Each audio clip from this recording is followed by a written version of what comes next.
Welcome back into the Collegian YouTube channel. I'm Evan Patrick here, joined with Justin Morgenstein. And Penn State is 0-3 for the first time since 2001 after a 35-19 loss to Maryland. I think it's a hugely surprising result for pretty much everyone who's watching this. I mean, it was Maryland's game the entire game, though. I mean, they came out and had a bunch of quick, big scoring plays. And I mean, Penn State really never even seemed like they were going to be close to in this game whatsoever. Justin, what went wrong on the offensive side for Penn State?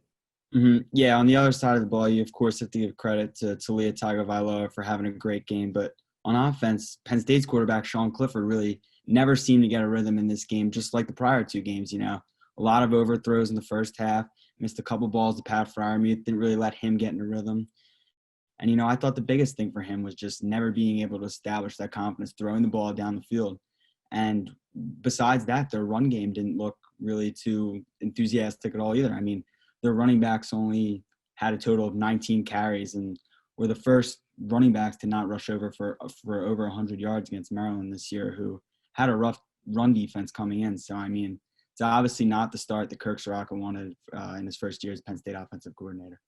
No, yeah, definitely. There are clearly a lot of issues on the offensive side of the ball for Penn State. And I mean, one of those main issues that's becoming a weekly theme is Penn State can't figure out their offense in the first quarter, in the first half of these games. I mean, the discrepancy in points that they're putting up in the first two quarters compared to the second two quarters throughout the entire season is huge. I mean, it's got to be tough for an offense to struggle so much and always have to be playing catch up, because that's kind of how it's felt every single time they've been out there. I mean, Maryland's offense, though, really did. I mean, leading up to this game, I think a lot of what I was thinking was Penn State's defense was going to kind of dictate the outcome, because we thought that Penn State was going to be able to move the ball more easily than they had against Indiana or Ohio State against this Maryland defense. I mean, then Maryland's defense steps up, and Maryland's offense was incredible. They didn't run a single play inside the red zone in this game.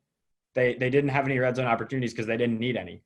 Their shortest touchdown was 34 yards, 38 yards, I want to say. I mean, it was all these explosive big plays for Maryland to get their offense going that's what's eluded Penn State a lot of this season. They don't have those potential 5-yard slant route turned into a touchdown like KJ Hamler could have done, and as he did against Maryland last season. I mean, Maryland really kind of flipped the script here and was able to just honestly dominate Penn State. Penn State won the total yards battle like they did against Indiana, but still, I mean, Maryland was better on special teams. They were better in terms of turnovers, and they had the better quarterback, the more efficient, more composed guy. And so Penn State now staring down at this 0-3 record with a whole lot more questions than answers headed into the rest of the season. That's going to do it for us here at the Collegian YouTube channel. Be sure to follow all of our coverage online at collegian.psu.edu and on Twitter at PSU Footblog.